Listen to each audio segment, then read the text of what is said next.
The ballroom looked like a mirage assembled out of chandeliers and good intentions. Light fractured on crystal and landed in small glacial pieces across tuxedos, gowns and robes edged with gold. A crescent of white roses crowned the signature table at the far end, where two leather folders waited as if they could not imagine any fate except being opened and believed. One carried the endowment agreement for the Sheikh's charity. The other held an audit report that murmured, in the soothing dialect of professionals, that everything was fine. Backstage, truth had a different smell, cardamom. Hot metal, lamb fat, lemon crushed under knives. Ana Luisa Montero, Leah to her crew, tied a plain black apron around her waist and checked the grill. "See her like it owes you money," she told Ismail without looking up. On the pass, a mountain of plates lined up like obedient moons. Heat lamps glowed. The timeline lived in her head like sheet music.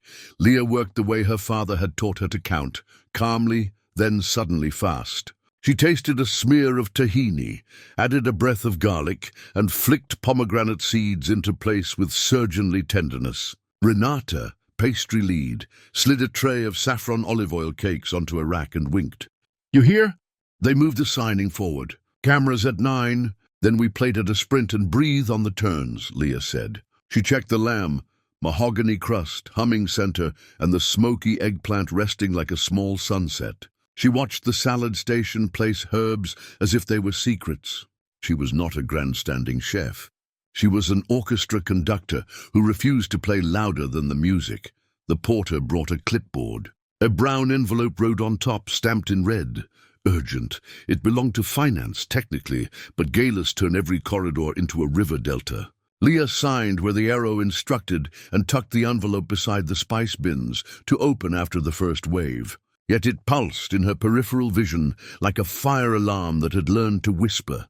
Through the swinging door, she saw the sheikh, flanked by advisors, seated with the posture of a verdict. Behind his chair stood two children in immaculate white, twins, a girl and a boy. They watched the room the way owls watch a field, still as doctrine.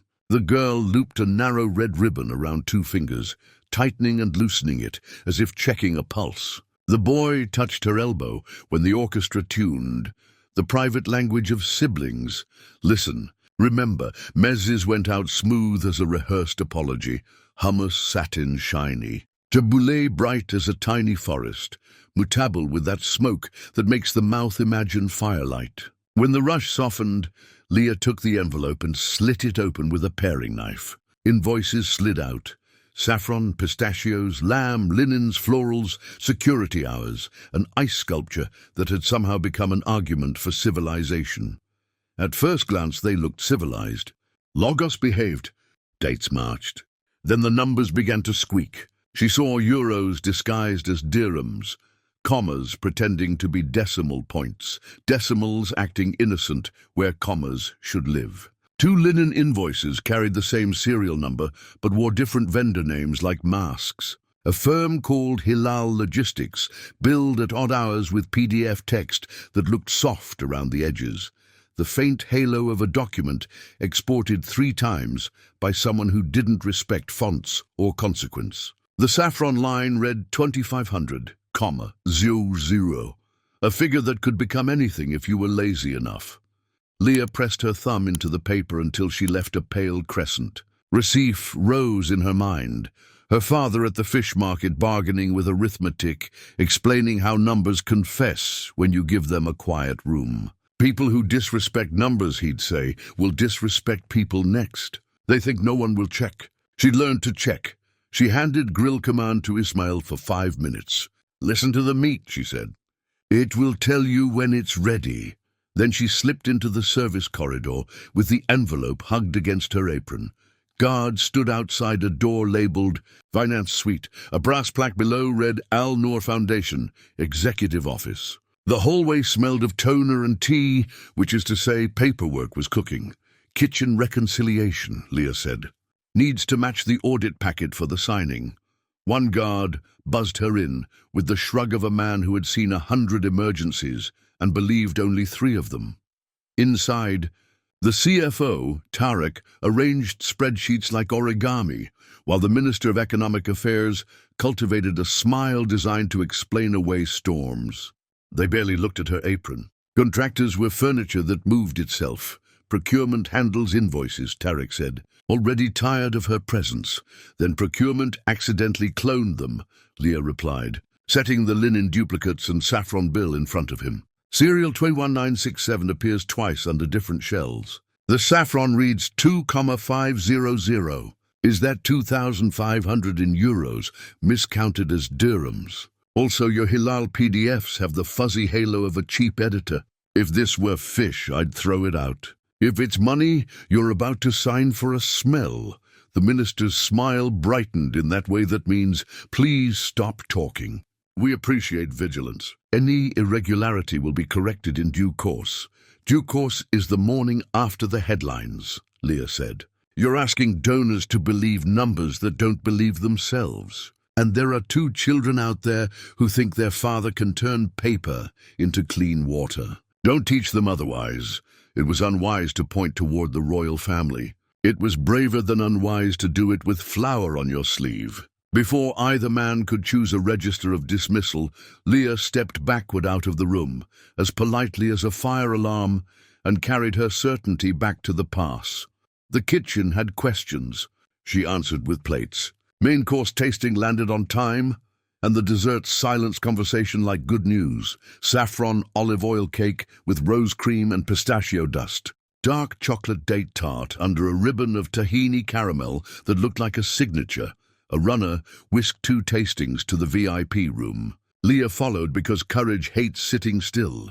Inside, the temperature dropped 4 degrees and several social classes. The sheikh stood with 2 advisors and the minister while a camera crew harvested angles. Leah set the plates down and stepped back. The sheikh tasted with the attention of a man who knew attention is a currency. Balanced, he said of the cake. The olive oil walks with the saffron instead of fighting it. He tasted the tart and said softly, not performing. This reminds me of afternoons when my father forgot he was important. Something unarmored moved across the room. The minister gestured to the cameraman. Grab that. But the sheikh was already looking at the leather folders. He turned toward the signature table. Leah felt heat climb behind her ears. Your Excellency, she said before caution could arrive, please verify that the vendors on your invoices exist before you sign.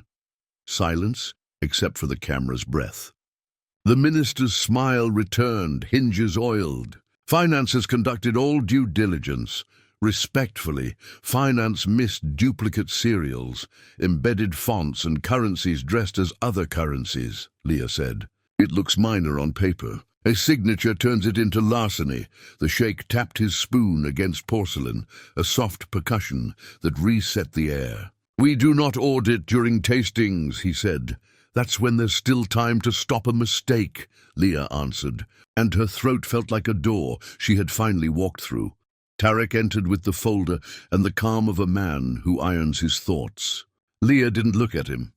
She looked at the sheikh. Call both linen vendors. Ask why the same serial prints under 2 names. Watch how the digits blur on the saffron invoice when you tilt it toward light. The sheikh nodded once. Bring the invoices. Under the room's light, the numbers trembled as if they wanted to be forgiven. Call purchasing, he told Tarek. Ask why Hilal Logistics bills through 2 shells. Ask the auditors which currency they use to interpret the comma. The minister shifted his weight toward the schedule. Your Excellency, donors will forgive a pause more easily than a scandal, the sheikh said. He glanced at the camera.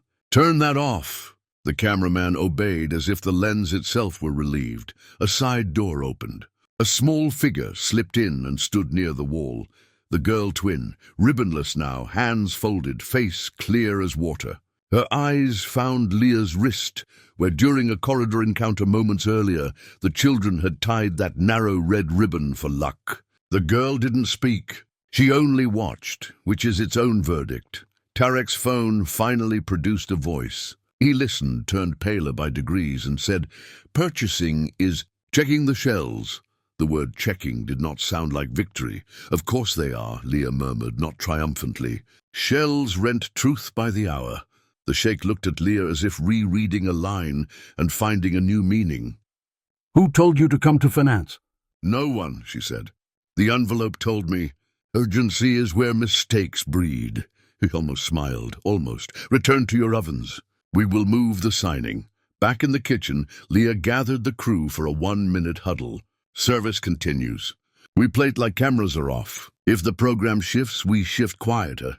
And if anyone asks what happened in VIP, we didn't see you, Ismail said, already grinning. Good. Renata, prep a second caramel in case gravity files a complaint. The ballroom reordered itself. The sheikh began greeting tables first, listening more than speaking. Journalists rewrote intros. Donors glowed with the virtue of patience. In the anteroom, a grey-suited auditor appeared, eyes bright with fatigue and satisfaction. First finding, she told Leah. Hilal Logistics are 2 shells. Payments frozen pending verification. Thank you. Ask where the saffron came from, Leah said. Everyone lies about saffron. Through the pass, she watched the sheikh move through the room with a calm that felt like a decision rather than a temperament.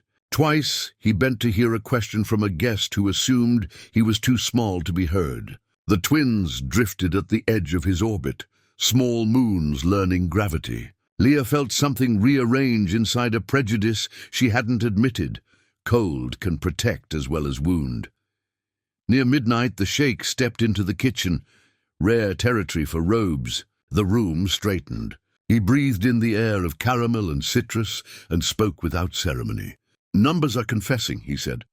We are listening. He noticed the ribbon on Leah's wrist.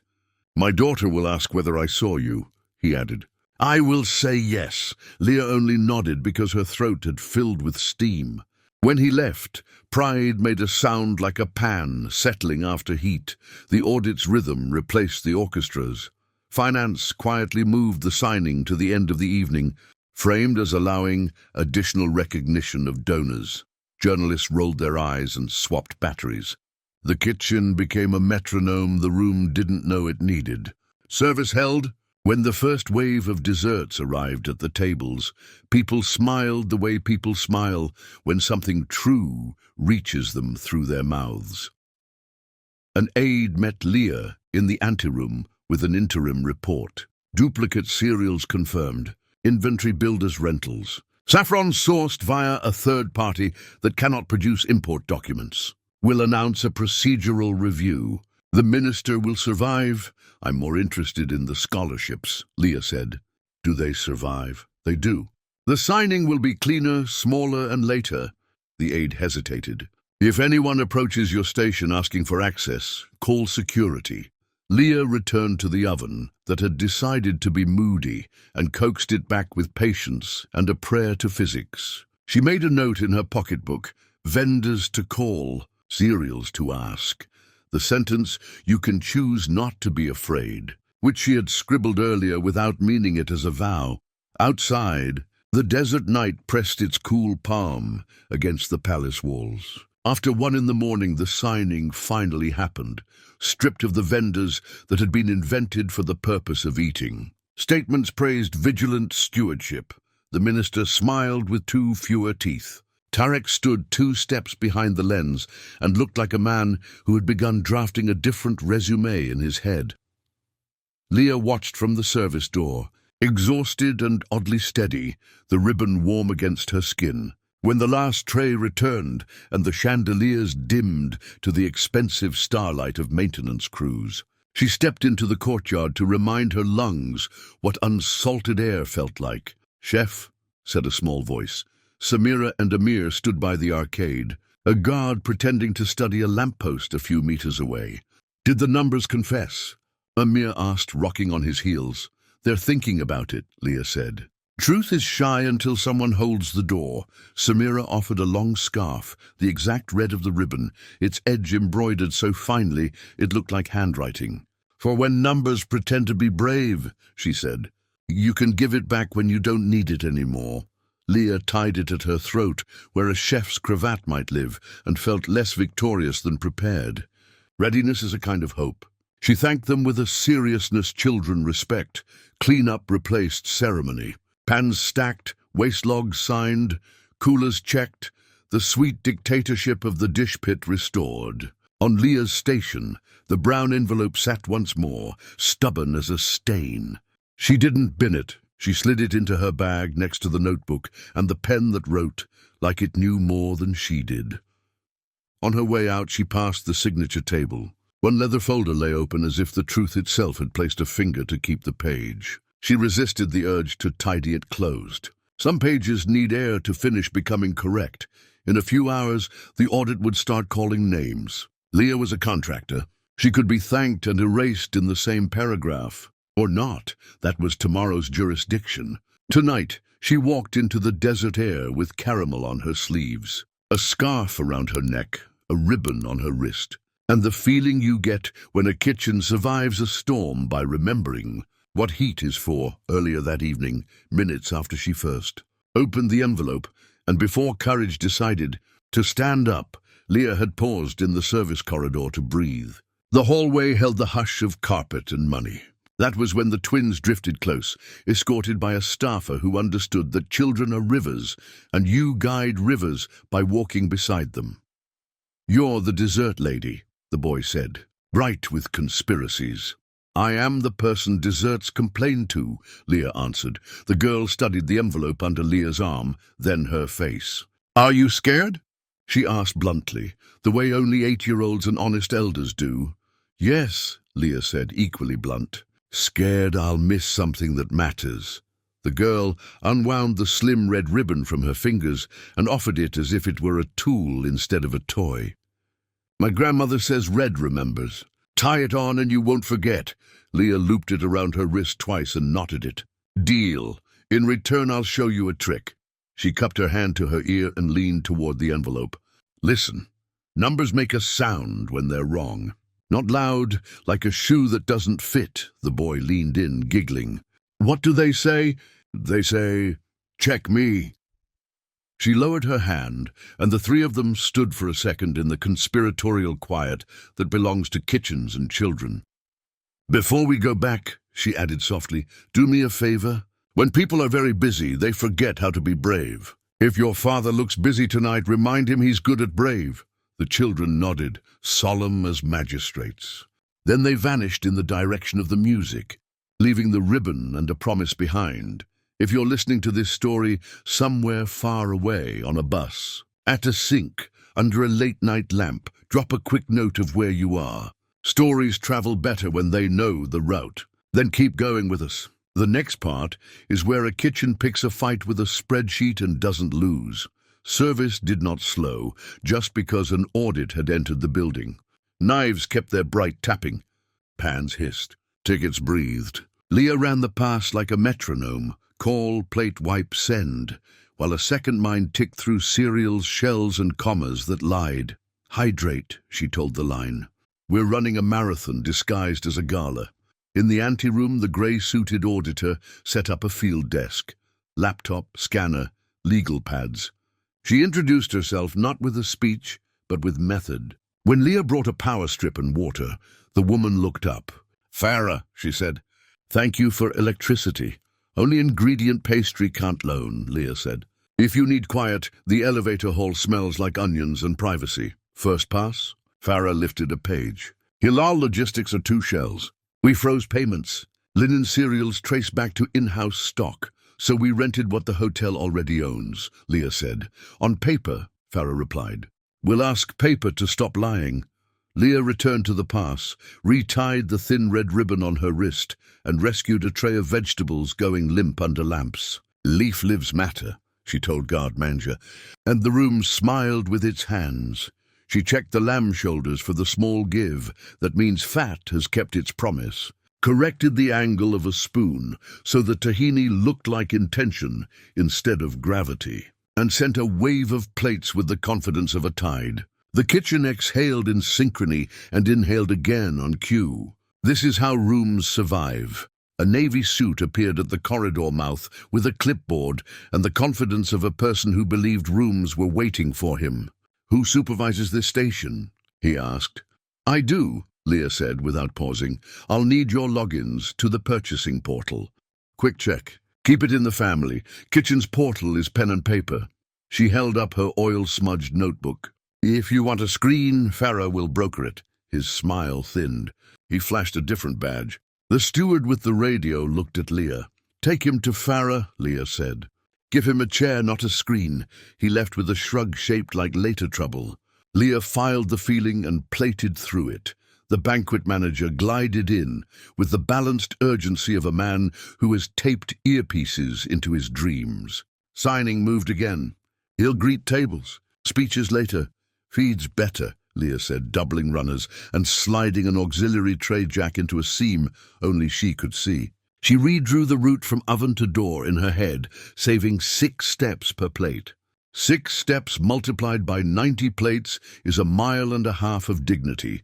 In the anteroom, Farah drew a small map of money. Arrows, boxes, a loop that vanished into a rectangle labeled SLLP. "Where does that arrow go?" Leah asked, refilling water. "A holding partnership that thinks the sun is a tax shelter," Farah said. "We will pry. Coffee?" "Mercy," Farah said, which meant yes. The porter hustled in. "Chef, someone unplugged pastries under counter freezer." I plugged it back. "Ice cream is thinking about survival." Renata's face performed the calculation between disaster and save. Leah crouched at the unit, checked the plug, the wall plate, the scratch too horizontal to be an accident. She did not say sabotage. "Door open, fan on, spread the pans," she said. "Tape every plug. Right tape. Check in 10 minutes. Who pulls a plug?" Renata muttered. "People who don't know ice cream has a temper," Leah said. "Or people who know exactly." Back on the pass, the Sheikh's voice drifted from the ballroom, low and unhurried. He listened more than he spoke. Twice Leah saw him bend toward people who wore no gold. She did not trust crowns by reflex. She trusted attention. Electricity hiccuped. Heat lamps blinked once, recovered, glowed steady. Leah took inventory in a heartbeat. Oven pilot strong, salamander obedient, sous vide unbothered. "Check your stations," she called. "Say good if good." A ripple of goods answered. Kitchens have their own call and response, their own liturgy. Another navy suit arrived, this one with a pen that cost as much as rent. "Chain of custody," he said. "Who first handled the brown envelope?" "Me," Leah said. "Farah has what you need. Did you copy the contents?" "Into my eyes," she said, and onto Farah's table. He tried a smile meant for cameras. Discovered there were none here left. By the second seating, the kitchen had found that graceful late-service rhythm that feels like flying if you don't think about gravity. The desserts held the room like good news. Farah's runner delivered a note. "Inventory build as rental confirmed. Saffron has no import docs. Need your receiving log timestamp plus driver name." Leah tore the relevant page. 7:41 a.m. South Bay. Badge Y. Rahman. 3 sealed tins checked for weight and seal integrity. The runner vanished with it like a vein carrying ox. Leah dialed the number handwritten next to the supplier's name. No ring, only a recorded voice, grateful to be global. She tried again and left a message composed like a recipe. Time, weight, seal, bay, badge. "Call me back before dawn," she said. "Truth doesn't nap." She checked the waste log. 2 lamb trimmings had gone to staff meal. 3 artichoke hearts had surrendered early. 1 jar of capers had been rescued from the brink. On the margin she wrote, "For a future argument, waste log as alibi. Numbers protect cooks when other numbers accuse." The twins drifted down the corridor with a palisade who was good at being invisible. Amir carried a plate like a waiter. Samira tucked a linen over her arm like a promise. "Official dessert inspectors," Leah said. "Payment is crumbs." "Crumbs now," Amir said. "Crumbs after," Leah countered, giving each a spoon. "If the cream shines like a calm lake, it's ready. If it shimmers like road heat, it's thinking. Father is with the lady in grey," Samira said. "He listens like when he prays." "Listening is a kind of prayer," Leah said. "It's the one kitchens do." A security man paused. "Chef, keep to service corridors while dignitaries pass. Minister's staff also request that staff refrain from intervening. We'll be quieter than steam," Leah said. "We'll also keep feeding the room." Ismail leaned in.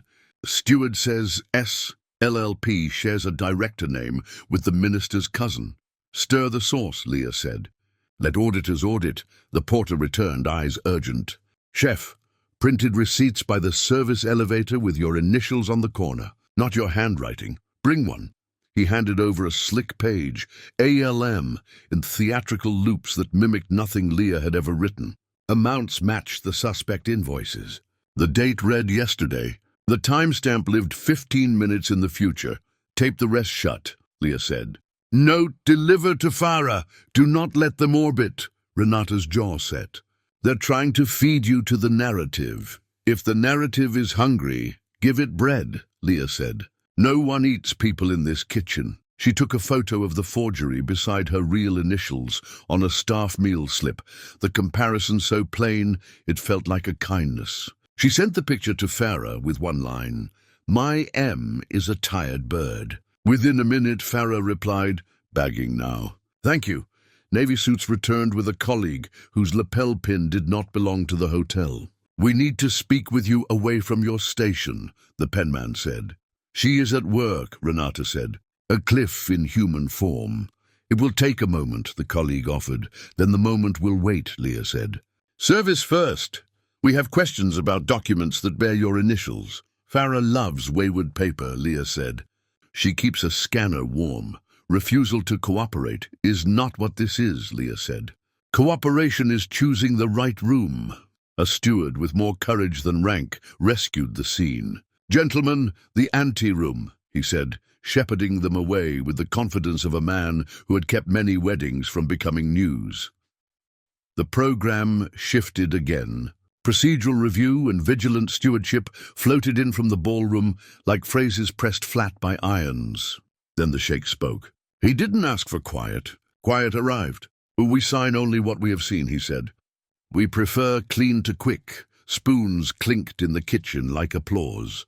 Tarek passed the service door then, eyes rimmed with the particular fatigue of people who have begun to wonder who they are at work. He stopped as if he had meant to keep walking and had changed his mind a step too late. Chef, he said. The word had shifted since the tasting.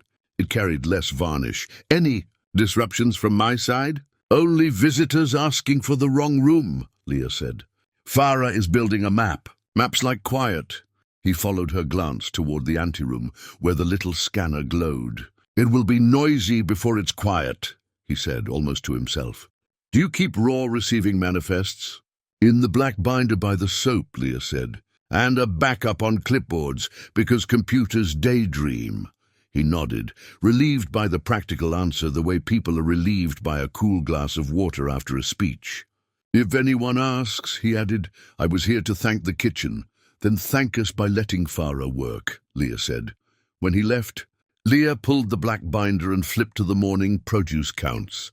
Lamb weights, fish temperatures, signatures like small flags. A line item caught her. Security hours, loading bay oversight, vendor, Hilal, logistics. She frowned. We don't pay for security, she said to the binder. We have security. She tore a photocopy and sent it to Farah with a sticky note, Hilal billing time we didn't hire. Farah lifted a thumb without looking away from the screen. The auditor's laptop hummed like a hive, trying to remember its dance. Reporter in a glittering shawl tried to drift through the service corridor with the confidence of someone who had been told the kitchen would make good footage. The banquet manager intercepted her like a butler intercepts rain. Leah caught the exchange in a reflection on the warming hood, a polite refusal, a frown, a pivot. Cameras always look for fire. They rarely know what heat costs. The line paused for 3 minutes, while the ballroom soaked in another speech about perseverance. Leah used the pause to feed the dish pit, rice, lamb trimmings, cucumber salad, with the ceremonial gravity staff meals deserve. Eat, then breathe, she said. We don't faint. We finish. Chef, Ismail said around a grin. Your speeches are better than the ones out there. They have more cumin, Leah said. Renata arrived with a test plate. Tart. Caramel pistachio crumb corrected after that earlier scare. We're good on texture, she said. Sing the slice and it sings back. Leah tasted and nodded. Sing. She made a sweep of the coolers herself, a habit learned in kitchens where trust and verification share a bed. Thermometers stood at attention. Labels told the truth. A single tray of herbs had lost heart. She revived it with ice like forgiveness. Her phone vibrated. A text from an unknown number. "This is Y. Rahman, your message received." They delivered 3 tins as signed. Saffron came from trading company per instruction. "We'll speak at 7 a.m., Leah exhaled. A voice had stepped out of the invoice and into the day. She wrote another note to Farah. "Driver confirms delivery path." Source still hollow. The grey suit sent back a single checkmark, which in audit language means saw it, saved it, will use it like a hammer if necessary. Between courses, the twins returned their spoons with the solemnity of diplomats returning borrowed flags. Leah broke 2 tart edges and tipped them into napkins. "Payment," she said. "But don't tell anyone we pay in corners." Amir mimed, zipping his mouth. Samira glanced at the ballroom. "When father looks at the paper, his face is like the sea before a storm," she said. "But then he smiles at people like the storm belongs to him." "He's learning clean to quick," Leah said. "That's a good language. Is clean harder?" Amir asked, around exactly 1 forbidden crumb. "Always," Leah said, "but it tastes better later." They padded away. Leah went back to the pass, and the pass went back to being a pass, a threshold where plates leave and stories arrive. Farah reappeared, hair pinned tighter, eyes brighter. "Receiving log matches your time," she said. "Vendor can't produce import docs. We traced the saffron to a trading company with a post office box and a voicemail that congratulates you on reaching their global solutions hub. That hub has 2 folding chairs and a cactus," Leah said. "Optimistic," Farah said. "We also bagged the forged receipts. Wrong ink, wrong paper, wrong hand. Secretary's loops. We'll dust them, but I doubt the lie will leave prints that cooperate." "Clumsy can still bruise," Leah said. "I'd rather bruise now than bleed later." Electricity hiccuped again, only in the ballroom this time. Chandeliers blinked and steadied. The banquet manager held up 2 fingers to Leah. "Add 2 minutes." She glazed dessert slices to trick the clock and kept them as cold as dignity. The aide with the new spine found her. "He asks that you be available after the signing," he said, and then lower, "Thank you." "I'm more interested in the scholarships," Leah said. "They survive," he said. "Smaller number." "Glean a ledger." The porter hurried back, thrilled and terrified. "Security says a man tried to photograph the walk-in. I told him our secrets are lettuce and lamb. He left." "Tape the door," Leah said. 2 strips, bright. By the 3rd seating, the line moved like a good sentence, subject, verb, meaning. Leah thought of her father balancing a ledger by ear. "You listen for the squeak wrong numbers make?" She wrote in her pocket log, half recipe, half diary. "Cereals sing. Trust your ear." A white florist box waited on her station. A single red rose and a card in a small, careful hand. "Some people cook food. Some cook courage." S. She didn't need to ask which S. She tucked the stem near the expo light. A reminder that the night had a witness. Then the navy suits returned with security and a folded sheaf of paper and the righteous energy of people who think they've found a lever. "Chef Montero," the lead said, "we have questions regarding discrepancies originating from the kitchen. You'll need to come with us now." Ismail shifted, so his shadow fell between Leah and the suits. Renata stepped forward the way cliffs do, quiet all at once. The steward with the radio found a reason to stand nearby. Leah stood and reached for a clean towel. On top of the sheaf lay 1 forged receipt with ALM loops. Beneath it a printout showing the walk-in receiving goods on a maintenance day when the kitchen had been closed. Sloppy lies pinned to careful night. "Of course," Leah said. "Let's go to Farah. We've prepared a conference room," the lead said. "Private. And I have a rule," Leah said. "If you bring paper, we bring a scanner." A new voice arrived, calm, unyielding. The Sheikh's aide stepped into the doorway. "Bring the scanner to the conference room," he said. "And bring Farah." The suits blinked. The aide did not. "Now, please." They walked, ribbon warm on Leah's pulse, scarf soft at her throat, her crew behind her like family that doesn't need paperwork. As they turned past the service elevator, Leah's eyes went to the taped box of forgeries. It was gone. "Porter," she called. "Already with Farah." he panted, appearing from the other end of the corridor. I ran, I didn't let it orbit. Good, Leah said. Keep running. In the conference room, Farah set her laptop and fed 2 sheets into the scanner, a lighthouse on a dark table. The suits arranged their stack like people arranging courage. The minister's cousin's name waited in a footnote like a snake under a leaf. Before questions, Farah said, holding a forged receipt and a genuine invoice under the lamp. Note the paper grain, the ink, the angle of the initial. Note the timestamp and the comma that sits a touch too low because the font came from copy-paste. I don't care who benefits. I care that it left fingerprints on our night. She flattened both pages. The scanner's lamp crossed the paper with slow blue certainty, chasing every loop and comma toward daylight. Outside, across roses and microphones, donors still applauded a story about generosity. Inside, another story was learning to say its name. Chef Montero, the lead suit began. Did you or your staff produce? Leah gestured to the crawling light. Ask the machine, she said. It speaks fluent confession. The scanner beeped, neat as a closing line. The scanner's lamp crawled like a lighthouse across 2 sheets, one honest, one eager to be.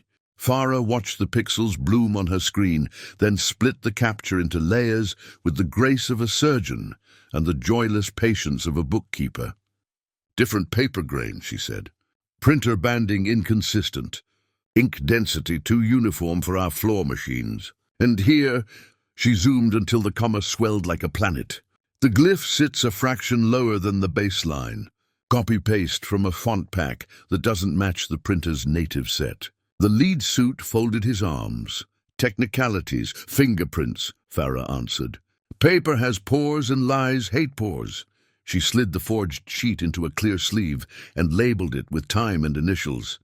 Chain of custody is a language. Tonight we will be fluent. Leah stood with her towel and her ribbon, and the feeling she got when a sauce thickened exactly at the moment you needed it to. She wasn't fond of conference rooms.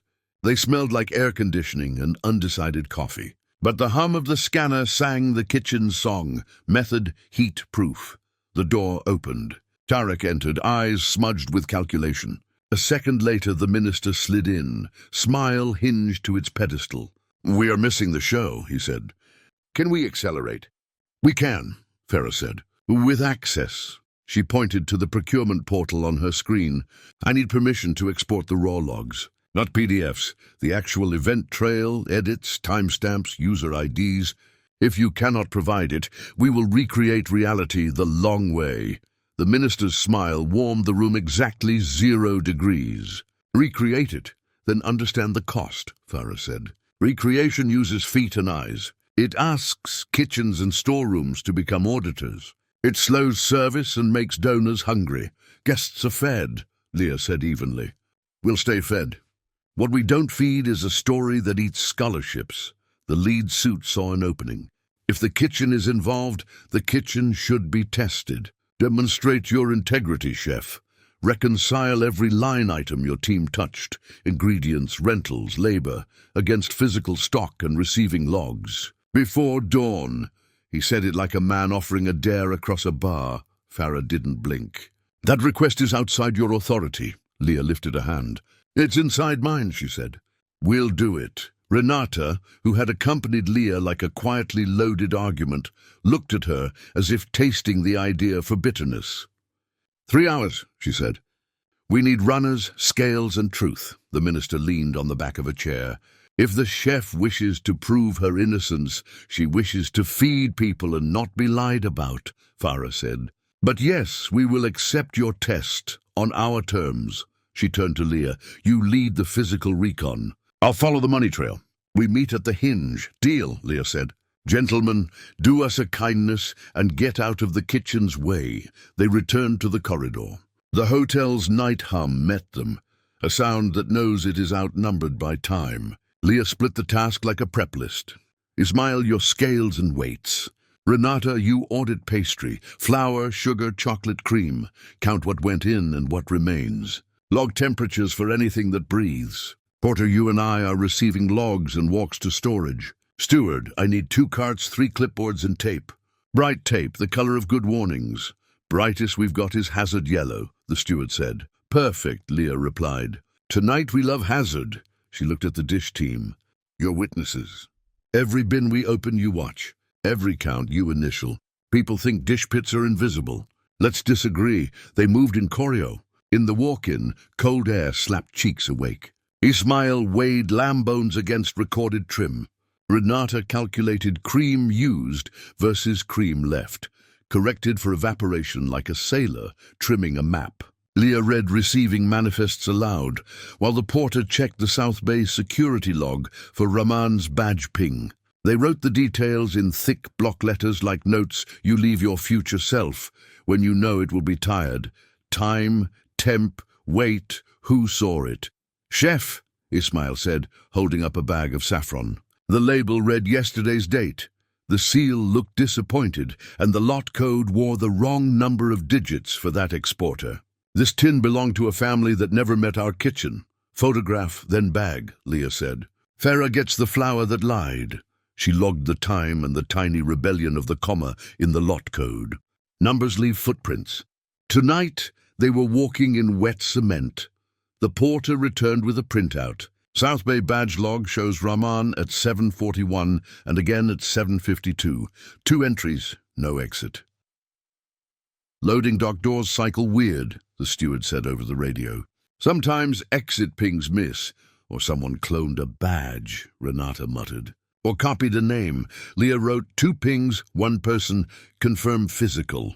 She sent the note to Farah and added, if Rahman is real, protect him. If he's a ghost, catch the sheet under the sheet. They counted pistachios like priests. They measured flour in bags and teaspoons because kitchens trust both forms of truth. They marked the plugs they'd taped earlier and found a second plug half-pulled at the pastry bench. A sabotage more lazy than lethal. Renata taped it like a wound. Try again, she told the universe. We sharpened knives. The ballroom murmured and swelled. The Sheikh's voice came, then laughter not cheap.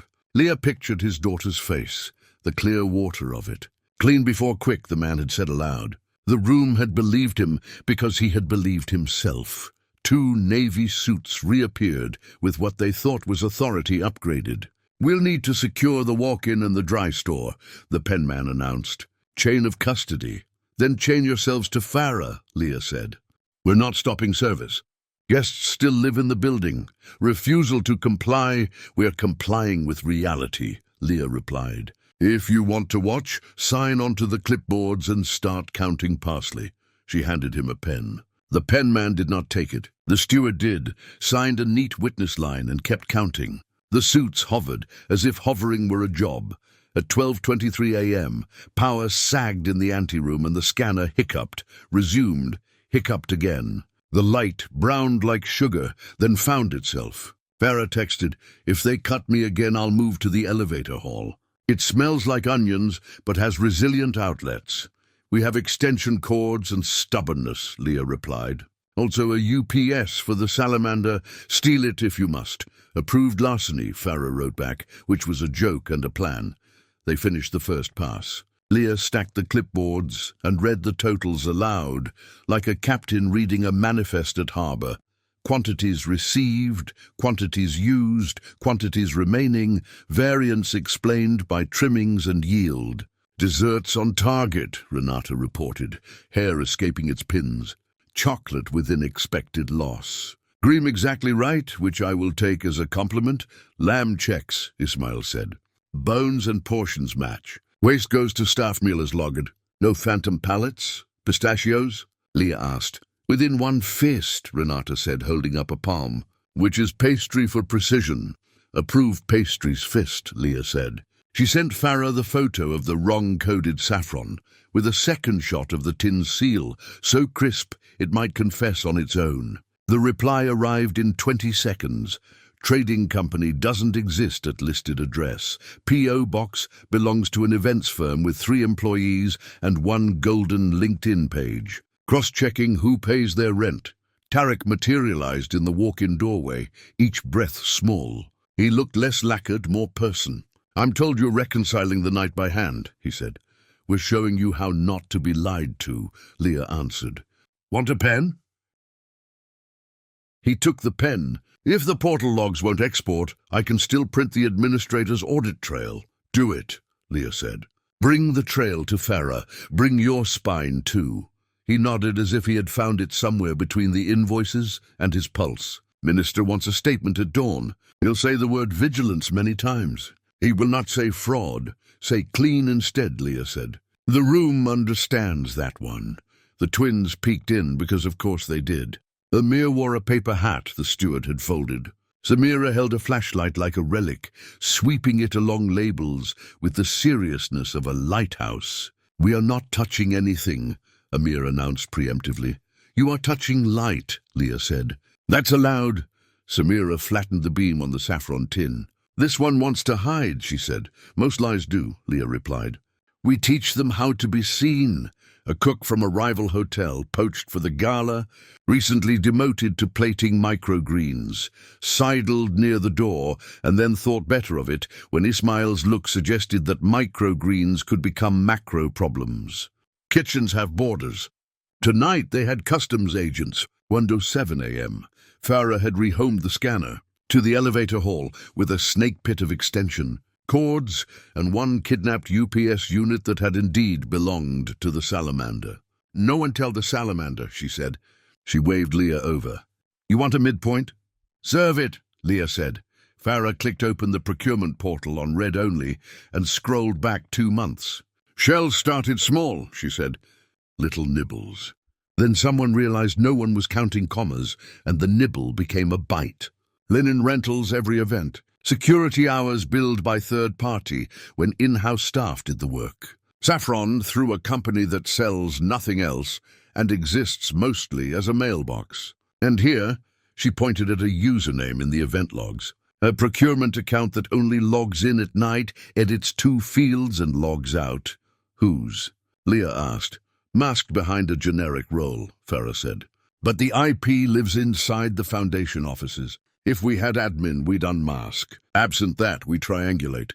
People log in from machines. Machines drink from outlets. Outlets have carpets under them. I will find the carpet. Do you ever sleep?" Renata asked. "I audit sleep," Farah said. "It fails quality control." They laughed because they needed to. Laughter is a gasket in a hot engine. It keeps the room from exploding. The minister arrived at the mouth of the corridor with 2 cameras that had promised not to record and a smile that had not promised anything. "Progress?" he asked the air. "Substantial," Farah said, not looking up. "We have frozen payments to suspect entities, preserved evidence of document manipulation, and demonstrated with physical stock that the kitchen's numbers speak better than certain invoices." The minister's smile acknowledged a dog that would not heal. "And the donors?" "Fed," Leah said. "Fed honestly. His Excellency will address them shortly," the minister said. "We will not use the word fraud. We will use the word clean," Leah repeated, and this time she saw Tarek's mouth twitch. A private rally. The aide with the new spine appeared like a punctuation mark. "He asks for 3 numbers he can say that are true," he told Farah, "short enough for a tired room." Farah thought for exactly 1 breath. 1. Payments to Hilal shells frozen as of 058. 2. Inventory billed as rental identified and removed from tonight's ledger. 3. Revised endowment figure ready at 0210, contingent on currency corrections. 4, Leah added. "Scholarships protected, not postponed," the aide nodded, memorizing. "Words matter less than the children who will hear them later," he said, and vanished. The suits tried one last squeeze. "Chef Montero will need to surrender her personal phone for review," the penman said, in a voice he had polished in mirrors. Leah extended her hand toward Farah. "Chain of custody," she said. "If my phone goes anywhere, it goes with a receipt and an escort." Farah held out a clear pouch. "Seal time signatures," she said. "And while you hold it, you also hold the fact that the procurement logs began lying before the chef's contract existed." The suits looked at the pouch as if it contained a small, polite bomb. "They decided not to light it, Chef," Renata said softly. "Ice cream says it forgives us." "Good," Leah said. "I prefer forgiveness to litigation." The ballroom lights stepped down to a softer hue. The announcer's voice poured through the ceiling like tea. The Sheikh took the stage without theatrics. Leah heard his first sentence from the elevator hall, while Farah typed, "We sign only what we have seen. Tonight we have looked." The room breathed out. He gave Farah's numbers, Leah's fourth promise, and one sentence that did not belong to any of them. "Our gifts must be as honest as our need." Renata leaned her head against the wall. "I could like him," she said. "Like later," Leah answered. "Count now." They finished the second pass. Variants small, explanations documented. The clipboards wore signatures like medals. The dish team posed for a picture no one would see. Ismail saluted the lambones as if they were veterans. Someone saluted back because kitchens are a republic for 5 seconds at a time. At 2:06 a.m., Tarek returned with a sheaf that looked like decisions. "Administrator's audit trail," he said, laying it beside Farah. "I don't have the keys to unmask the generic user, but the timestamp pattern narrows the suspect list to people with late-night access." He swallowed. "Including me? Then we clear you," Farah said, not unkind. "And if we cannot, we name you. Both outcomes are progress." Tarek nodded, as if he had agreed to the terms of his own honesty. "I knew the numbers returned strange, and I let the story be convenient," he said. "I am sorry. Be useful," Farah said. "Sorry yields nothing. Huge yields everything." He managed a laugh that forgave her for being right. "Use," he repeated, and went to fetch the next use. By 2:30, the revised ledger stood on 3 legs: portal trail, physical stock, vendor calls. The Saffron Ghost Firm had answered with a message crafted by a person who knows the price of words, but not their weight. Rahman, the driver, texted a photo of his badge and an apology for being asleep when the world was awake. The walk-in temperature log sang the truth in graphs. The forged receipts rested in sleeves like failed disguises. The minister floated through once more and found nothing he could control. He retreated toward cameras that still believed in him. The twins appeared with 2 cups of water and the gravity of envoys. "He asked us to bring this," Samira said, handing one to Leah. "He says cooks forget to drink." "Accurate," Leah said. "Tell him auditors forget too." Amir craned to see the scanner. "Does it get bored?" "It eats lies," Farah said. "It is never bored." They drank water in the elevator hall with the smell of onions and the sound of a machine that had learned the taste of confession. Leah tied the scarf a little tighter because the night had found a draft. She thought of Recif and matchboxes with arithmetic on them, of a father who had called her Filha and taught her that numbers are loyal only to what is real. The aide reappeared, breathless in the polite way of people who have learned to sprint without looking like it. "He will sign at 3, he said. Clean. "Not quick," he looked at Leah. "He asked whether you would stand just inside the doorway when he does." "I'm a contractor," Leah said. "Tonight you are family for 1 hour," the aide replied, repeating Amir's earlier line with an adult steadiness. "Then we'll all go back to the jobs the world understands." Leah didn't trust her voice, so she nodded. She picked up the clipboards like shields and walked back toward the kitchen, where the ovens had cooled to a patient heartbeat and the dish pit sang the final hymn of plates becoming plates again. Farah closed her laptop. "Test accepted," she said. The kitchen passed. "The numbers will too if we let them speak, and if we don't," Renata asked. "Then they will speak later," Farah said. "Numbers are stubborn." They returned the UPS to the salamander with thanks and a pat. Leah straightened her jacket, checked her ribbon, adjusted the red scarf not for effect but for memory. The night had been long. Dawn waited like a witness outside the curtains. "Chef," Ismail said, handing her a fresh towel as if it were a medal. "You ready?"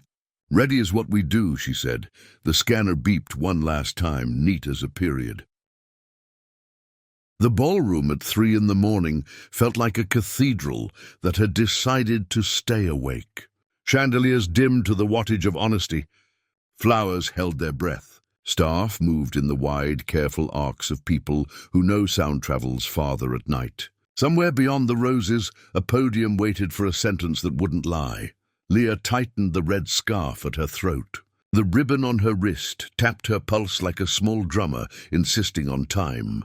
She stood at the kitchen threshold with the clipboard under one arm.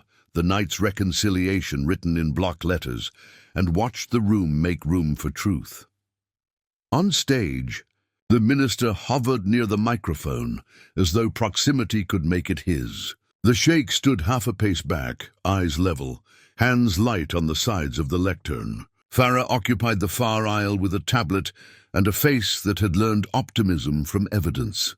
Tarek stayed at the fringe, not quite in the light, not quite out of it. Papers tucked against his chest like a substitute for sleep. "Ladies and gentlemen," the minister began, smile hinged, voice lubricated by decades of press. "Your patience is a testament to our shared purpose." In a spirit of vigilance, the sheikh raised one hand without haste. The minister's sentence lost its footing, stumbled, recovered as silence reassembled itself around the raised palm. "We will be brief," the sheikh said. "We sign only what we have seen. Tonight we chose clean over quick." He gestured to Farah. Numbers appeared on the screen behind him, unadorned, short enough for the tired room to carry home in a pocket. "Payments to suspect entities are frozen," he said. "Inventory billed as rental has been removed from tonight's accounts. The revised endowment figure reflects corrected currencies." He let the 3 points stand the way pillars stand, by not needing decoration. "Scholarships are protected, not postponed." A murmur ran through the hall that wasn't displeasure. Donors, who had expected champagne and headlines, found themselves nodding at something sturdier. The applause that followed wasn't loud. It was long enough to be honest. The minister reclaimed the microphone to pour a glaze of gratitude over the moment. He said vigilant stewardship twice, transparency once, and carefully did not say fraud. He did not need to. The room had heard the word that mattered. Clean. Leah felt the kitchen behind her breathe. She glanced at the dish pit. 3 people leaned on mops like soldiers on rifles, smiling without permission. Renata, at her shoulder, whispered, "If we clap, will the plates break themselves?" "Plates never do us favors," Leah murmured. "We still wash." As the applause thinned, the sheikh stepped down from the lectern and moved into the ocean of round tables. People stood to intercept him. He let them, and then he listened, a trick more disarming than charm. Near the dais, a woman in a schoolteacher's dress pressed both hands over his, spoke quickly, and blinked back tears. He answered with the 2-syllable gratitude that leaders learn when they realize words can bruise. Near the doorway, 2 security men broke their symmetry and closed in around a guest in a champagne jacket who had forgotten how to look like he wasn't running. He held a small drive half hidden in his palm. A 3rd guard peeled the hand open with a care that belonged to bomb squads and midwives. The man protested too loudly. The drive blinked, a small insect caught in the wrong light. Farah, who had been digesting IP addresses like a carnivore, turned on her heel. "Please," she said gently to the guard, "chain of custody." She held out a clear pouch and a photo at the table with the lilies. The guard, already good at obedience, did exactly what she asked. The guest in the champagne jacket tried to become a misunderstanding. "It's personal," he said to nobody in particular. "Photos of my cat." "Cats do not enjoy procurement portals," Farah said. "But we will ask yours." The moment did not turn the room. It calibrated it. Eyes flicked from wealth to work and back again. The sheikh saw the disturbance and did not hurry. He arrived with the same measured stride he used to approach podiums and children. He looked once at the drive, once at the man, and then at Farah and said, "Listen to it." It sounded like blessing and instruction at once. At the kitchen threshold, Tarek found Leah. He looked like a man who had climbed out of a story he hadn't realized he'd been inside. "I have the administrator's trail," he said without preface. "It's dirty, but it's legible. Night logins from 2 machines in the Foundation suite, same hours, alternating edits. If we overlay with building access, we'll have a short list by breakfast." "How short?" 5, he said, "if I'm honest. 3, if I am brave." He swallowed. "I am on both lists." "Then bring your name into the light first," Leah said.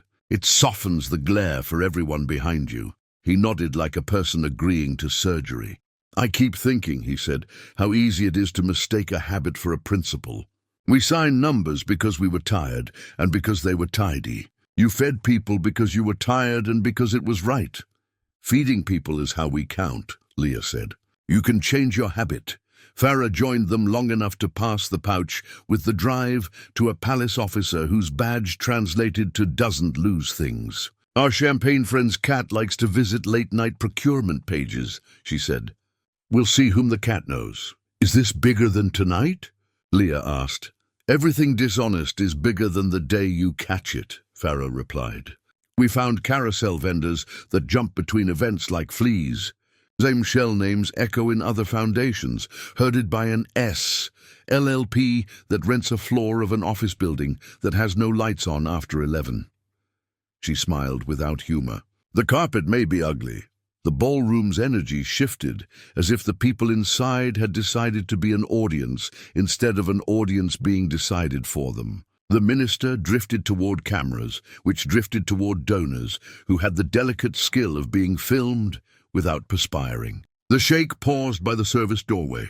He didn't step into the kitchen. He put his hand on the doorframe, the way people do when they greet a threshold. May I trespass for a moment? The banquet manager startled, as if someone had asked to borrow the ceiling. Leah stepped forward with the towel over her forearm, as if it were a ceremonial object instead of cloth that had met too much caramel. Of course, Your Excellency. He stepped in exactly one pace, enough to be inside without pretending to belong. He looked at the crew, at Ismail's burn scar constellations, at Renata's pastry tattoo smudged with vanilla, at the dish team with their noble mop handles, and he bowed his head, not deep, but real. You made clean possible, he said. Thank you. Renata, who could throttle emotion at 30 paces, blinked and immediately checked a garnish to punish herself for blinking. His smile answered in the grammar of kitchens. He lifted a tray that didn't need lifting. The sheikh's gaze fell to Leah's wrist. My daughter wishes to retie that, he said. She claims I tied it poorly by proxy. As if conjured, Samira appeared with Amir in tow, both with the solemn mischief of children allowed to exist past midnight. Samira took Leah's hand and, with official delicacy, untied the ribbon, smoothed it, tied it again, and tapped the knot twice. Now it remembers better, she said. What does it remember? Leah asked. That you promised you would not be quiet when numbers were, Samira said. The minister poked his head through the door at that precise moment, smile calibrated to soften wolves. Marvelous, he said. Family with staff. What a human scene. He gestured toward the nearest camera. Perhaps a quick, no, the sheikh said, not with anger, simply with gravity. Not this, he looked at Leah. Some moments feed the room. Others feed the people who did the work. The camera wilted without being told why. The minister retreated a step and reconstituted himself into charm around a different target. Leah shifted the clipboard to her left hand. Your Excellency, she said before the moment could be filed and forgotten. We still have a problem near the service elevator. She described the forged receipts, the box that had gone missing, the attempt to drag the kitchen into a narrative where she did not want to live. Farah has the fakes now. But somebody will try again, if not with paper, then with rumor. Rumor requires hunger, the sheikh said. We will not feed it. He turned to Tarek without moving his eyes. From this minute, all communications go through Farah's desk. No private clarifications, no helpful background. When we speak, we will speak once and precisely. Tarek inclined his head.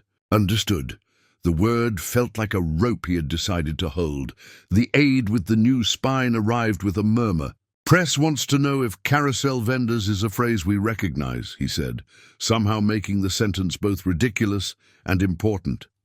Not tonight, the sheikh said. Tonight we recognize donors and cooks. He glanced at Leah's clipboard. And the arithmetic of lamb. His mouth turned 1 millimeter toward a smile. How many bones did you count? Enough to know no one stole dinner, Leah said. Not enough to know who tried to steal scholarship. We will finish that count, he said. The program wound toward its revised end. The orchestra returned with a tune that sounded like relief, pretending to be jazz.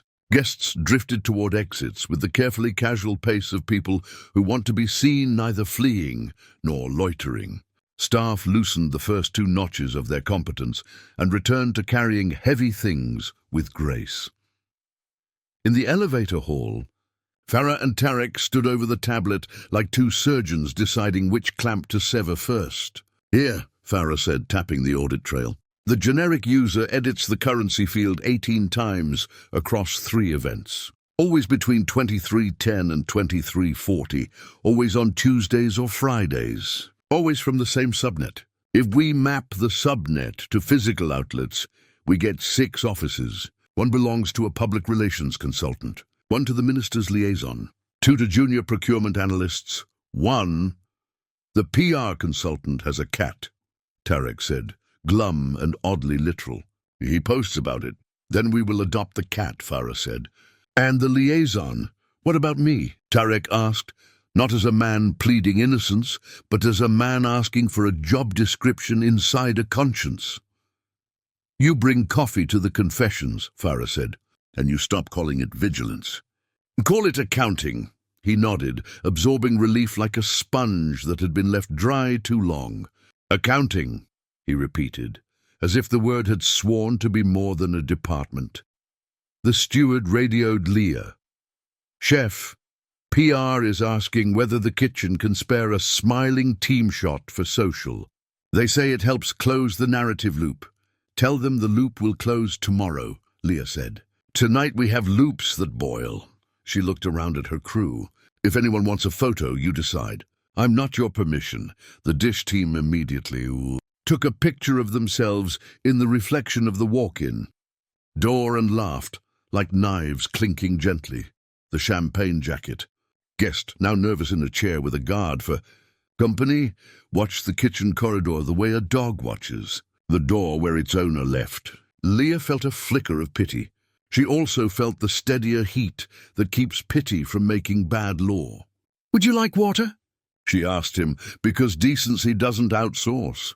He stared at her, surprised. "Yes," he said, then fumbled a thanks even he did not trust. "Do not speak to him," the guard said, gentle but firm.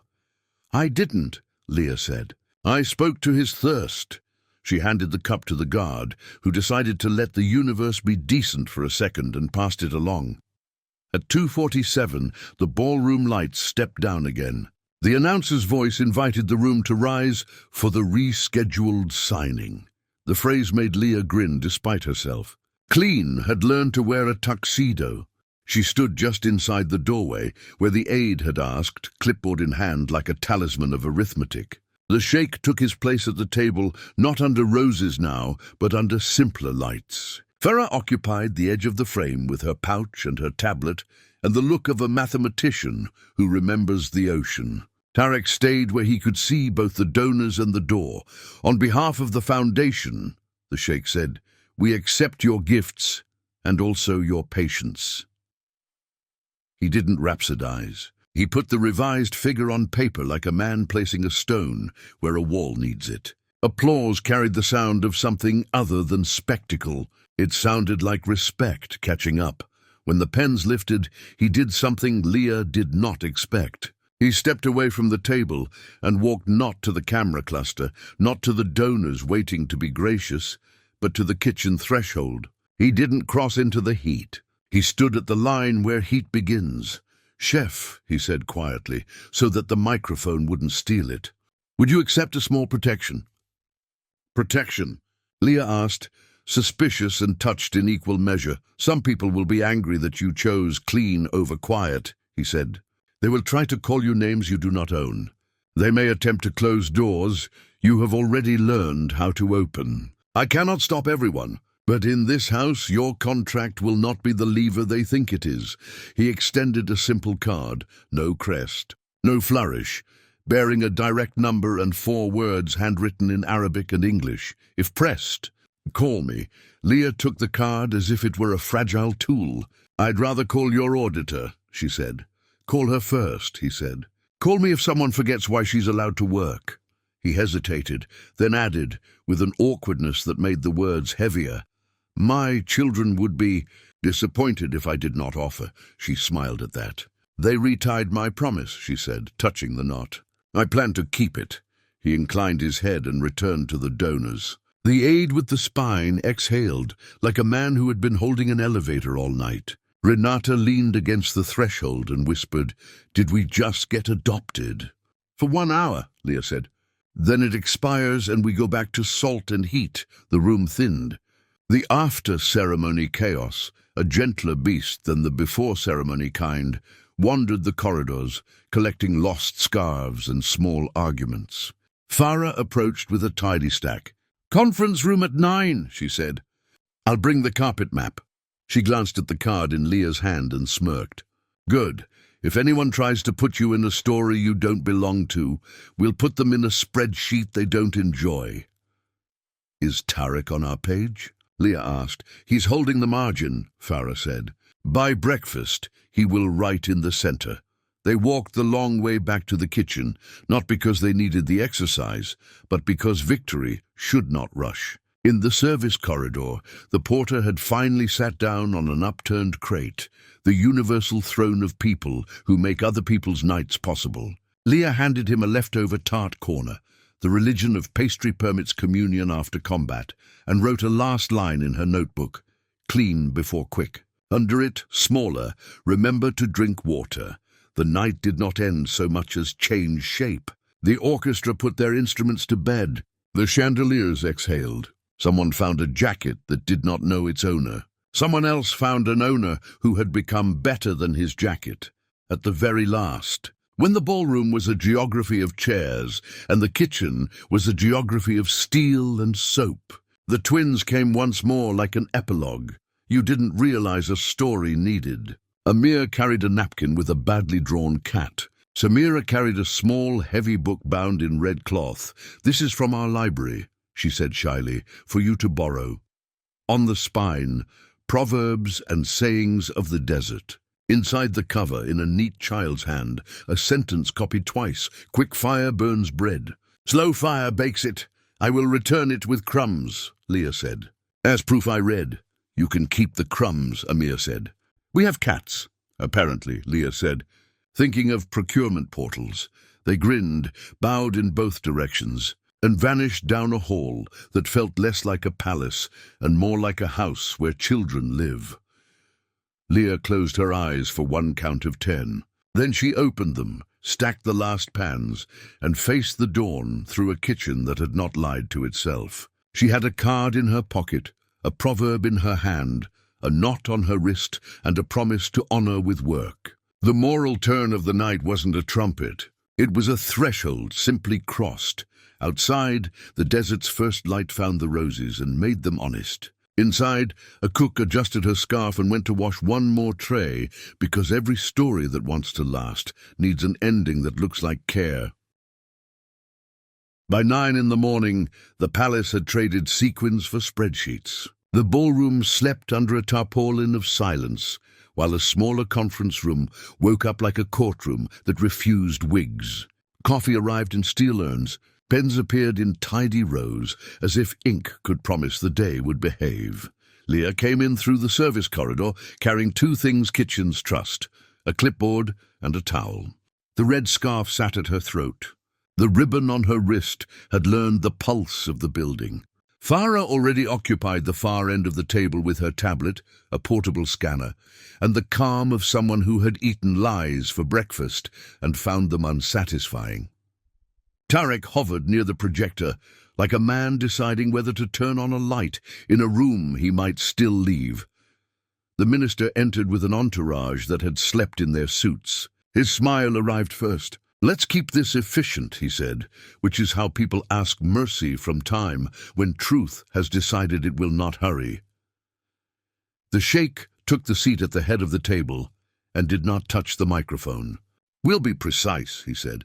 "Precision is the only way to be brief." Farah began with the map. She did not perform. She walked. "Carousel vendors," she said, the phrase now admitted to the room. "Shells rotating between events, linens, flowers, security, saffron. The shells all resolve to a parent, S, LLP, leasing an unlit floor, and paying rent through a consulting firm that also builds the foundation for narrative strategy." She tapped the screen.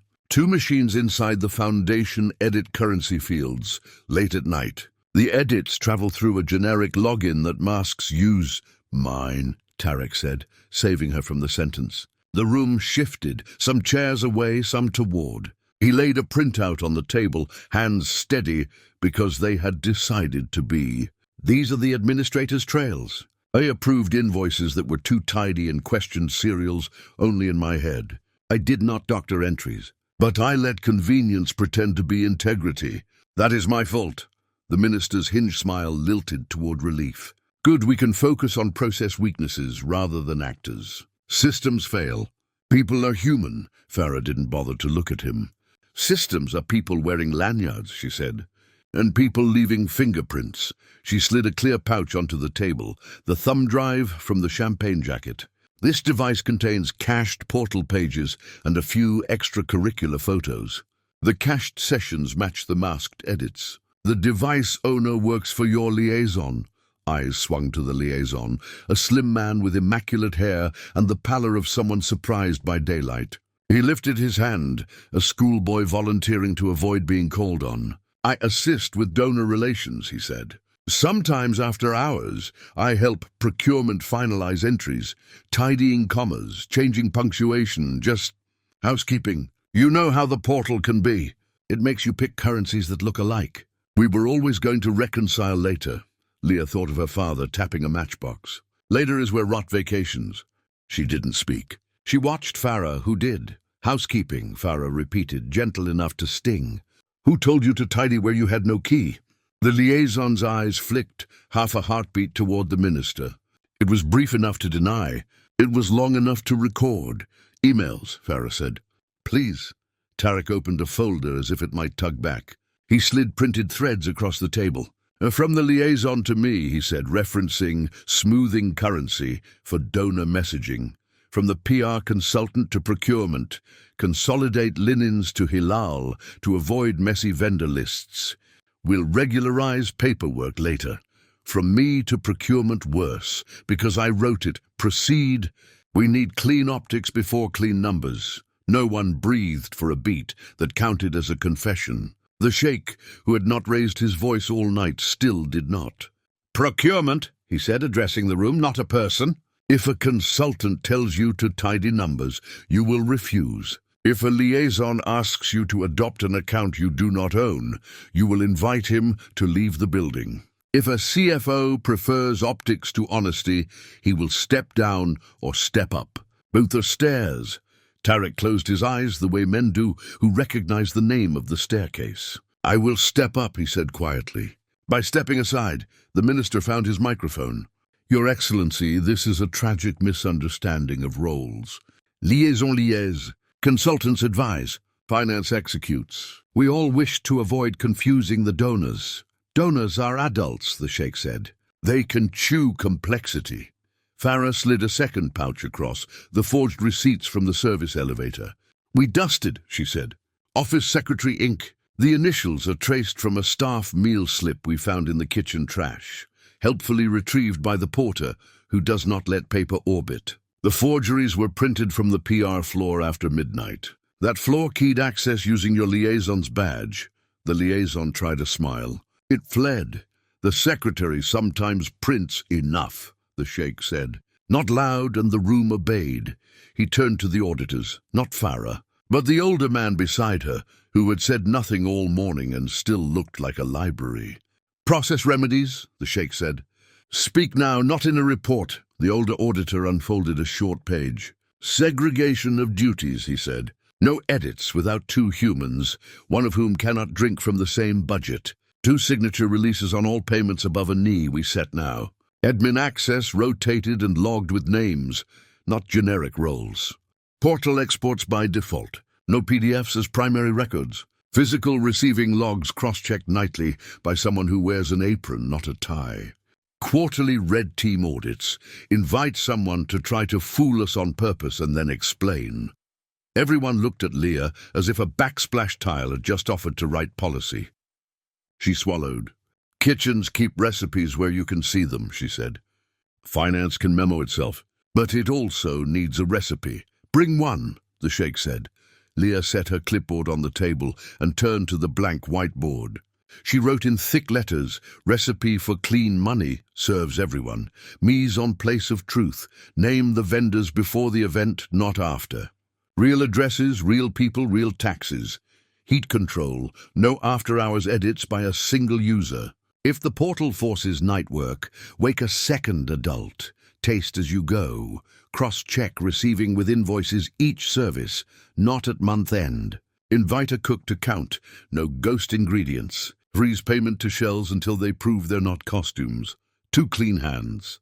2 signatures for any release that could buy a small car. Waste log as alibi. Log variances the way kitchens log scraps. Numbers should explain themselves.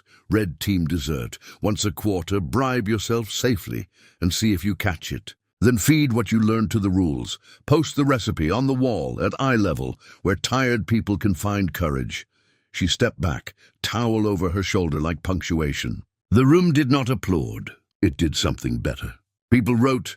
The minister's voice turned silk in the way silk can cut. "Charming," he said, "but we must not confuse operational poverty with criminal intent. My liaison will be reassigned. The consultant will be reminded. Publicly, we have to protect confidence."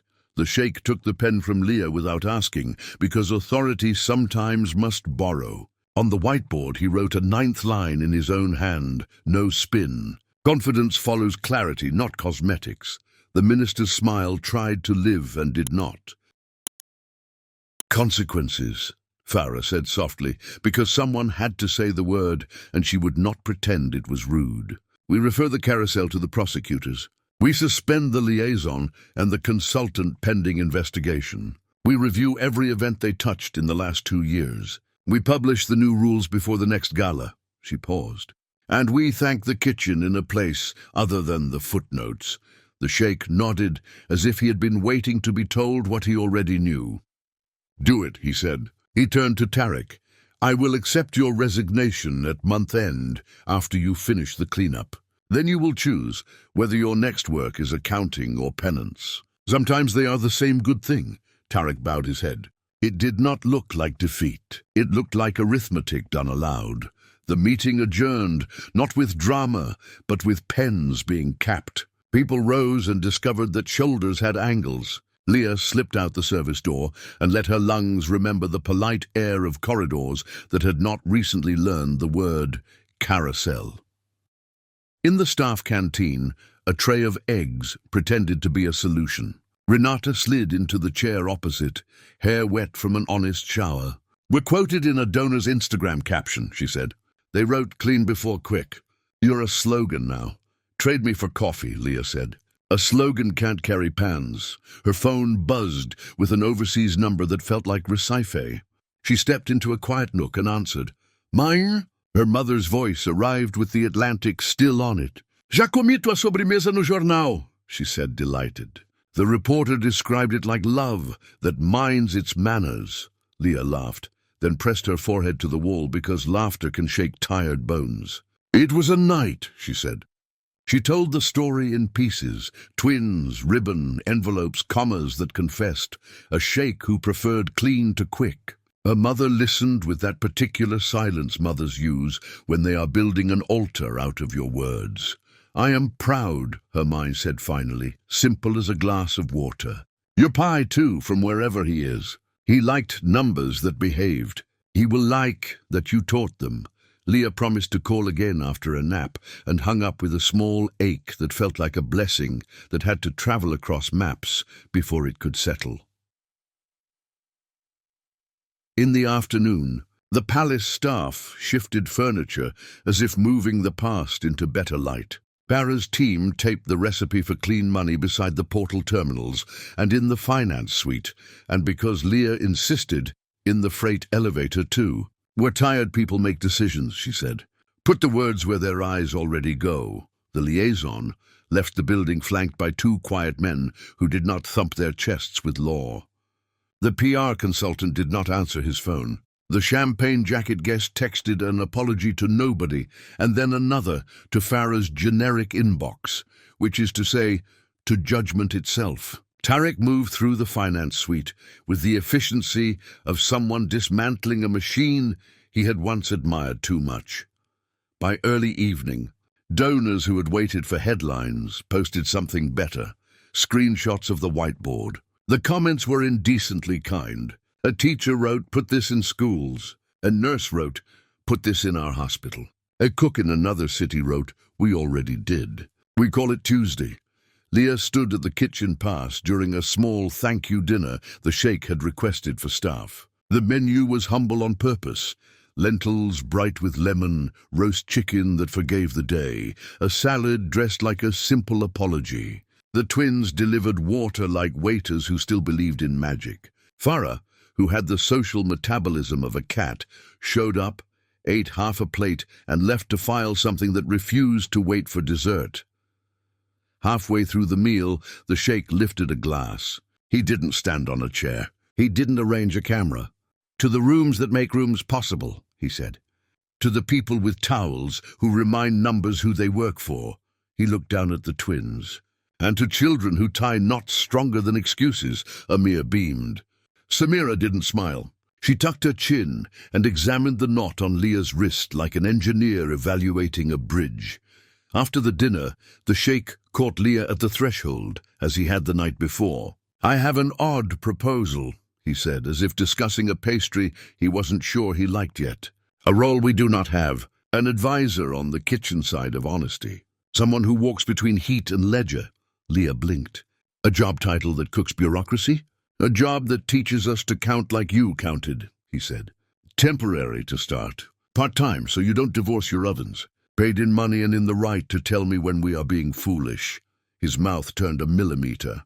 "My children already do this for free, but they are biased."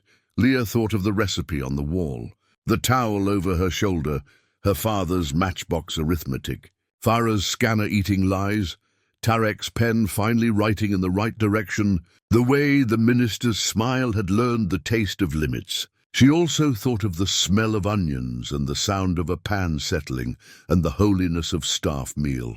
"I'll try," she said. "1 hour at a time, family terms," he said, satisfied. He handed her a slim folder.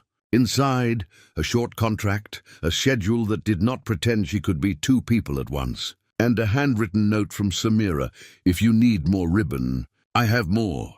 In the quiet after the room emptied, Leah walked the long rectangle of the kitchen alone.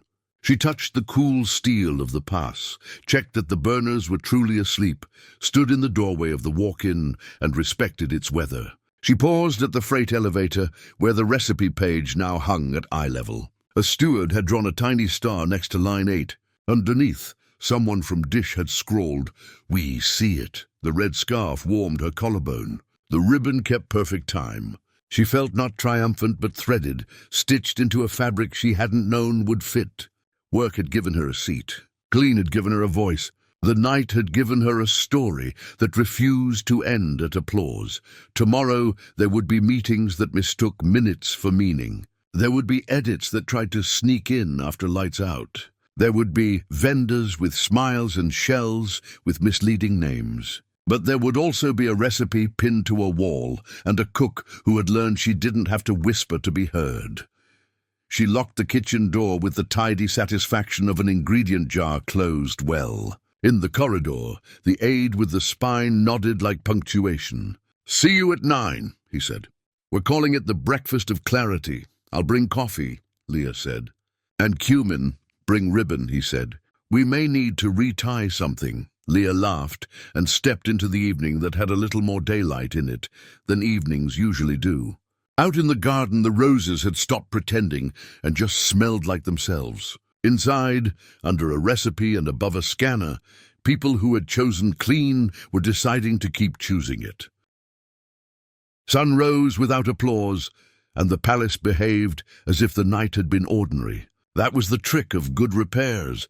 The building pretended it had always been built this way. In the finance suite, the recipe for clean money lived in 4 places on the wall.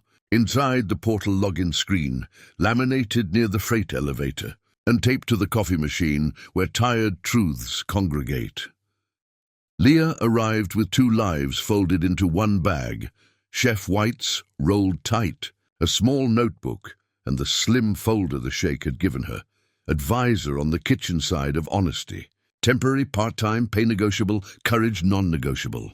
The red scarf warmed the hollow above her collarbone. The ribbon kept time. She passed the ballroom, now a geography of chairs stacked like careful mathematics, and slipped into the meeting room where Farah had drawn a new map of yesterday turned into tomorrow. First scholarship transfers post at noon, Farah said without preface. Clean accounts, verified vendors, donors reconfirmed. We also submitted a criminal referral on the carousel network. She pointed to a thin diagram that looked like a child's game until you realized money had been hiding behind the shapes. CLP fed 6 shells. 2 belonged to the liaison's cousin, 1 to the PR consultant, 3 to men who change addresses as often as calendar months. Tarek came in holding 2 coffees and the expression of someone who had decided to live in daylight regardless of how it felt. Administrator credentials rotated, he reported. Generic logins destroyed. Procurement staff retrained. I wrote a letter accepting responsibility for the culture that made clean optics a phrase anyone dared to type. He set 1 coffee in front of Farah. Thank you for not letting me. Don't thank me for asking you to do your job, Farah said. Thank the cook who taped rules to your wall. The cook declines the compliment, Leah said. She would like an oven that doesn't sulk. She pointed at the schedule. You promised me afternoons in my kitchen. I promised reality, Farah said. It includes ovens and also subpoenas. The subpoena part came faster than expected. Mid-morning, the minister's office issued a statement so polished it squeaked. By early afternoon, prosecutors issued one that did not. They announced an investigation into public charity procurement irregularities. The liaison resigned to focus on family, which is one way to say the world had stopped pretending not to notice him. The PR consultant's website pivoted from narrative strategy to brand listening, which is what websites do when they panic. Nonprofits in 3 time zones called Farah's office to ask for copies of the recipe and permission to steal it. Permission was granted. Credit was optional. Clean was the point. Leah spent her first advisory hours doing the least glamorous thing you can do with power, sitting quietly where decisions are born and asking dull questions with sharp edges. Who approves this? Who else saw it? What happens if the portal sleeps and a human decides to be convenient? When people started to answer with, "We always," she would say, "Show me always," and they would discover that always had skipped last Tuesday. Between meetings, she returned to the only church she trusted. The kitchen at Al-Noor had settled back into its secular liturgy: prep, service, breakdown, gratitude. She consulted on receiving procedures as if they were soufflés. She trained the morning crew to use waste logs like alibis. She asked Dish to initial the back of every delivery slip because Dish notices what cooks miss. The room loved that rule immediately, the way a body loves water after a long speech. At the week's end, the Sheikh asked for a report without theatrics. He invited only 3 people, Farah, Tarek, and Leah, to a plain table where tea steeped like patience. Scholarships are disbursing, Farah said. Vendors passed verification. The carousel appears in other places. Prosecutors will go hunting. We cannot promise the size of the prey. The prey is not my hobby, the Sheikh said. The children are. And the habit, he turned to Leah. Can we keep the habit? We can engrave it, she said. But habit requires hunger. We have to stay hungry for clean. He nodded as if hunger were a language he spoke. The twins slid in after the grown-up words ended, each carrying a plate of dates arranged like small planets. We practiced hospitality, Amir announced. We did not eat too. Self-control is a superpower, Leah said. So is confession. Did the dates call your name? They negotiated, Samira admitted. We negotiated back. She retied Leah's ribbon for the 3rd time in as many days with the concentration of a watchmaker. Not remembers better when you say the promise out loud. What's the promise? The Sheikh asked, curious in the way that makes children answer with real information. That we prefer clean to quick, Samira said, and we will not be quiet when numbers are. The next month behaved like a year pretending to be orderly. The audit's shadow reached into other rooms, 2 foundations that had used the same carousel, one hospital procurement office that had copied its cousin's bad habits, a public works department that thought commas were decoration. Farah's team triaged like medics at a field hospital, stabilize, document, ship to surgery. Headlines learned a new grammar. They wrote about process without sneer. They quoted the recipe for clean money and did not put it in italics as if it were ironic. The minister tried to survive with small sacrifices. Fire the liaison, offer cooperation, hug the phrase isolated incident until it bruised. But isolated incidents kept introducing cousins. When the prosecutors invited him for a conversation, he discovered his smile had lost its hinge. He did not fall. He deflated, which is messier. Tarek completed his cleanup as promised. On his last day, he walked the finance suite like a man tidying a house after a storm, stacking the new policy memos, labeling drawers, returning the admin keycard he had carried too long. He found Leah in the freight elevator taping a fresh copy of the recipe at eye level that made sense for short people, which is to say for reality. "Goodbye," he said. "Or see you in a different math." "Both," she replied. "Bring coffee if you visit." "The machine and the rules are in the same room now," he laughed, lighter than the first time, and left with the look of a person who had discovered that penance and accounting are not enemies. Summer heated the city.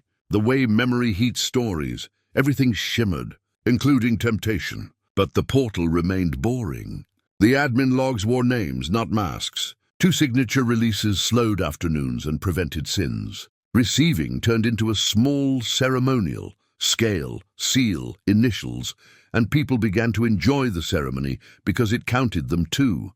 Leah's advisory hours found their rhythm. 3 mornings a week, she walked the halls in soft shoes, looking for where habit got tired. 3 afternoons, she returned to her own restaurant and cooked the way you cook when your hands are the first review.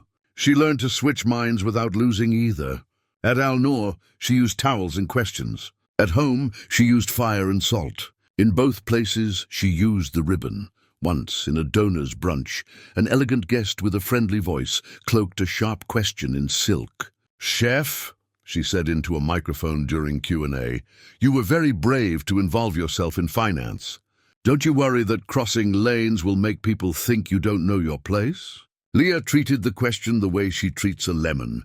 Cut, taste, decide. "In kitchens," she said, "our place is the work. If the work crosses lanes, the apron goes with it." The room applauded politely, then sincerely. Later, in the service corridor, a janitor stopped her and grinned. "Apron goes with it," he repeated, as if trying on a new coat. Good. There were still attempts to feed rumor. A blogger who preferred outrage to oxygen published a post claiming Leah had provoked scandal to leverage a job. It included a blurry photo of the ribbon and the scarf, as if fabric were proof of crime. The story traveled 48 hours and then found itself short of air. Commenters, who are ungovernable, undercut the performance with a better one. Screenshots of the recipe. Staffers across the city saying, "We did this at my hospital, clinic, by school." And a short video from the twins demonstrating the knot. "We did not blow anything," Amir said solemnly. "We made it clean, and we ate dessert," Samira added, which is the sort of detail that convinces the public faster than statistics.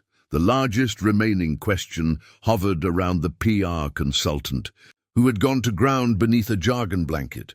Farah, who collects carpets, found him anyway, not with drama but with patience. She traced invoices across 3 events he had never attended, watched the portal edit logs, overlaid them with badge pings, and then with the GPS traces that modern phones cough up merely by existing. She walked into a quiet room with the prosecutor and a smile that did not promise mercy. The consultant agreed to talk before anyone asked twice. On a hot Friday, Farah invited Leah to the courtroom's back bench. "If you prefer ovens, I understand," she said. "I brought snacks." "Snacks win," Leah said. She went Courtrooms, it turns out, are cousins of kitchens. Everyone is watching timing, and the audience arrives hungry for meaning. The consultant's testimony was a recipe written backward. Money moved like melted sugar and left the same sticky fingerprints. When the hearing ended, Leah felt the odd relief you get when a tight lid finally exhaled. Outside on the steps, journalists asked for hero statements. Farah waved them toward the boring sentence. "We followed the numbers," she said. They confessed. "What did you do?" A microphone asked Leah. She considered the ribbon. "We didn't let dessert distract us," she said. "We counted. Some stories want finales with trumpets. This one wanted chairs." A month later, the foundation hosted a small gathering to mark the first scholarships funded under the revised ledger. No reporters, no red carpet, no roses engineered to look like vows. A semicircle of students, a table of tea and chairs that did not match because chairs in real rooms never do. The Sheikh spoke for exactly 90 seconds, long enough to thank the donors and the auditors and the children for their patience with adults. Tarek came as a guest, not a function, and looked 10 pounds lighter in spirit. Farah arrived late from a meeting where someone had tried to hide a decimal and failed. The twins passed cups with the gravity of young clergy. A girl with a blue scarf accepted her scholarship and said into a microphone that feared microphones, "I will study statistics so numbers stop bullying my mother." Boy whose hands could not stop. Moving said he would study engineering to make bridges out of budget. Lines, someone's grandmother cried without embarrassment and then ate 3 dates in a row because she had earned them. When it ended, the twins pulled Leah into the garden where the shade makes adults talk softly. Amir had a notebook. Samira had a plan. "We want to record proverbs," Samira explained seriously, "for the recipe book." She meant the recipe for clean money, but with child translations. "What does the 9th rule mean?" Amir asked, pencil ready. "No spin. That truth is like bread," Leah said. "If you spin it, you throw it." Samira wrote, "Bread not frisbee," and underlined it twice. "And waste log as alibi?" "Keep receipts for the universe," Leah said. They laughed and wrote, and then, with a solemnity new to their young faces, tied the red ribbon around the notebook's spine. "So it remembers," Samira said. Leah walked home that evening beneath a sky that had stopped posing and started being blue. She passed vendors who shouted prices that were also poems, a child on a scooter who looked at the world as if it had just asked her a very good question, a cat that might have had a social media presence. In her own restaurant, she cooked moqueca for a line of people who had found her on a map through rumor's more honest cousin, recommendation. She salted without cruelty. She plated without panic. Between tickets, she texted her mother a photo of the recipe on a palace wall. Her mother replied with a line that belonged on a wall too, "Quem conta direito dorme direito." Who counts right, sleeps right. Late, when tables had emptied and chairs had climbed onto tables and music had remembered to be quiet, she sat with her staff for a tiny debrief that kitchens call family meal even when no one is related. "What did we learn?" she asked out of habit. "That ice cream forgives once," said pastry. "That lamb sings at 55 degrees C, said grill. "That receipts are shy but come when you're kind," said dish, who had taken to poetry since the recipe went up on the wall. Leah closed her eyes for a small second and saw the ballroom again, the sheen of the roses, the folder a finger had held open, the camera turning off, the scanner light crawling like a patient wave. She saw the Sheikh's stillness, Farah's dry jokes, Tarek stepping aside and up, the liaisons blink, the consultants collapse, the children's knot. She heard her father's receife matchbox.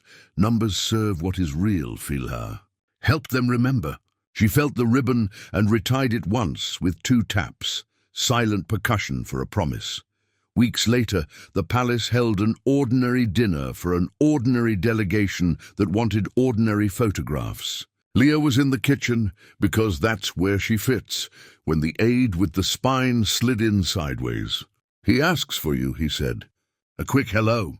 "He promises no cameras." She went to the threshold. The sheikh stood with a visiting ambassador discussing irrigation as if it were ethics. When he saw Leah, he shortened the conversation with a sentence that did not sound like dismissal. He approached the doorway, paused at the line as usual, and smiled a portion of a smile. "How do we hold it?"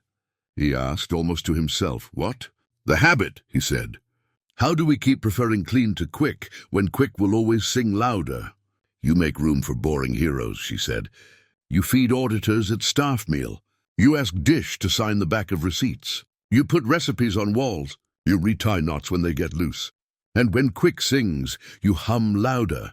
He considered this, pleased the way men are pleased when the answer is difficult and understandable. "Hum louder," he repeated, as if filing it under useful. "Would you join us for dessert after service?" "I have a date with a walk-in thermometer," she said. "But I'll send a tart." "Send two," he said, and returned to irrigation. At the end of that night, Leah sat on the back step of her restaurant with a bowl of rice and beans, and the kind of tired that forgives. She scrolled through messages and stopped at a photo Samira had sent, the notebook with proverbs, the ribbon tied neat, a new entry in careful child letters: "Quick fire burns bread. Slow fire bakes it." Underneath, a postscript: "Where are you watching from?" Leah laughed out loud. The children had learned the channel's ritual and bent it toward usefulness. She answered with a picture of her back step and a caption: "Watching from the place where dishes dry." Then she turned the phone face down, finished the bowl, and went inside to count the day. When morning came, because morning always comes if you let it, she tied the ribbon, knotted the scarf, sharpened a knife, and walked into rooms that needed feeding. Some were kitchens, some were meetings, all of them were places where Quick would try to sing, all of them were places where, if you listened long enough, numbers would remember the melody of real. Before we fade the lights, a small ritual from this channel. If the story found you tonight, drop a comment with "verdade antes do brilho" and tell us de onde você está assistindo.